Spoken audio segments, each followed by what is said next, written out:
السلام علیکم ورحمۃ اللہ وبرکاتہ۔ میں آپ کا دوست عزیز الحق قاسمی اور آپ دیکھ رہے ہیں میرا یوٹیوب چینل دین گائیڈنس ہو۔ محترم ناظرین کرام، آج کا ویڈیو کا عنوان ہے امام حسین کی سچی داستان اور کربلا کا عظیم واقعہ، ایک دل ہلا دینے والے تاریخ۔ محترم ناظرین کرام، تپتے ہوئے صحرا میں سورج آگ برسا رہا تھا، خیموں میں بچے پیاس سے تڑپ رہے تھے، فراحت کا پانی چاند قدم کے فیصلے پر تھا مگر راستہ بند کر دیا گیا تھا، اور دوسری طرف کھڑے تھے نوسا رسول اللہ صلی اللہ علیہ وسلم، امام حسین، جنہوں نے ظلم کے سامنے سر جھکانے کے بجائے شہادت کو قبول کر لیا۔ آخر کربلا میں ایسا کیا ہوا کہ آج بھی کروڑوں دل غمگین ہو جاتے ہیں؟ آئیے جانتے ہیں امام حسین کی سچی کہانی اور تاریخ داستان۔ محترم ناظرین کرام، امام حسین اسلامی تاریخ کی وہ عظیم شخصیت ہے جن کا نام آتے ہی قربانی، صبر، بہادری اور حق کی سربلندی یاد آتی ہے۔ امام حسین نبی کریم صلی اللہ علیہ وسلم کے نواسے تھے۔ آپ کے والد علی بن ابی طالب اور والدہ کا نام فاطمہ بن محمد تھے۔ رسول اللہ صلی اللہ علیہ وسلم امام حسین اور امام حسین سے بے حد محبت فرماتے تھے۔ ایک حدیث میں آتا ہے، نبی کریم صلی اللہ علیہ وسلم نے فرمایا، حسین اور حسین جنتی نوجوانوں کے سردار ہے۔ امام حسین کی پیدائش کب ہوئی؟ آئیے جانتے ہیں۔ امام حسین کی ولادت 4 ہجری میں مدینہ منورہ میں ہوئی۔ رسول کریم صلی اللہ علیہ وسلم نے خود آپ کا نام حسین رکھا اور بچپن سے ہی اپنی محبتوں کا مرکز بنایا۔ صحابہ کرام رضوان اللہ تعالی علیہم اجمعین بیان کرتے ہیں کہ نبی کریم صلی اللہ علیہ وسلم اکثر امام حسین کو کندھوں پر بٹھاتے اور ان کے ساتھ کھیلتے تھے۔ ایک مرتبہ آپ صلی اللہ علیہ وسلم نے فرمایا، حسین مجھ سے ہے اور میں حسین سے ہوں۔ یہ الفاظ امام حسین کے عظیم مقام کو ظاہر کرتے ہیں۔ خلافت کا دور اور حالت کیا ہے؟ آئیے جانتے ہیں۔ وقت گزر گیا، رسول اللہ صلی اللہ علیہ وسلم کے وصال کے بعد خلفائے راشدین کا دور آیا۔ پھر حضرت علی کی شہادت کے بعد امام حسین خلیفہ بنے، لیکن مسلمانوں کے اتحاد کی خاطر انہوں نے خلافت چھوڑ دی۔ کئی سال بعد حالت بدلنے لگے۔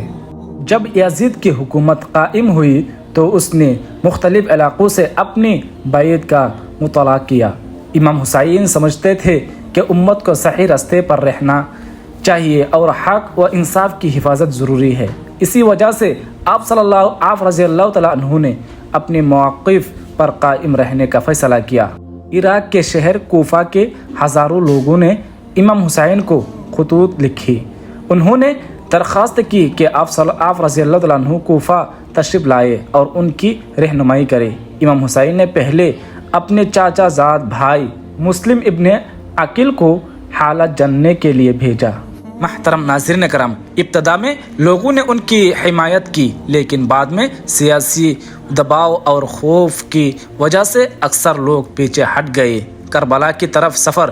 امام حسین رضی اللہ تعالیٰ عنہ اپنے اہل خانہ اور چاند ساتھیوں کے ساتھ مدینہ سے مکہ اور پھر عراق کی جانب روانہ ہوئے۔ راستے میں کئی لوگوں نے مشورہ دیا کہ آگے خطرہ ہے، لیکن امام حسین حق کے راستے پر ثابت قدم رہے۔ آخر قافلہ کربلا کے میدان میں پہنچ گیا۔ یہ جگہ آج کے کربلا واقع ہے۔ پانی بند کر دیا گیا۔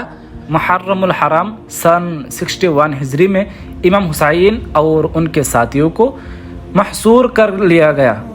دریائے فراحت کا پانی اور ان پر بند کر دیا گیا۔ گرمی شدید تھی اور خیموں میں بچے اور خواتین موجود تھے۔ پیاس بڑھتی جا رہی تھی، لیکن امام حسین اور ان کے ساتھی صبر و استقامت کا مظاہرہ کرتے رہے۔ 10 عاشوراء کا محرم کا دن آ پہنچے۔ امام حسین نے آخر مرتبہ لوگوں کو نصیحت کی اور انہوں نے حق انصاف کی یاد دلائی، لیکن جنگ ٹل نہ سکی۔ امام حسین کے ساتھی ایک ایک کر کے شہید ہو گئے۔ ان میں امام حسین کے اہل بیت اور وفادار رفقا شامل تھے۔ ہر شخص نے بہادری اور وفاداری کے مثال قائم کی۔ حضرت عباس رضی اللہ تعالیٰ عنہ کی قربانی۔ امام حسین کے بھائی العباس ابن علی پانی لانے کے لیے فراحت کی طرف گئے۔ انہوں نے انتہائی بہادری دکھائی، لیکن واپسی کے دوران شہید کر دیے گئے، اور ان کی وفاداری آج بھی تاریخ میں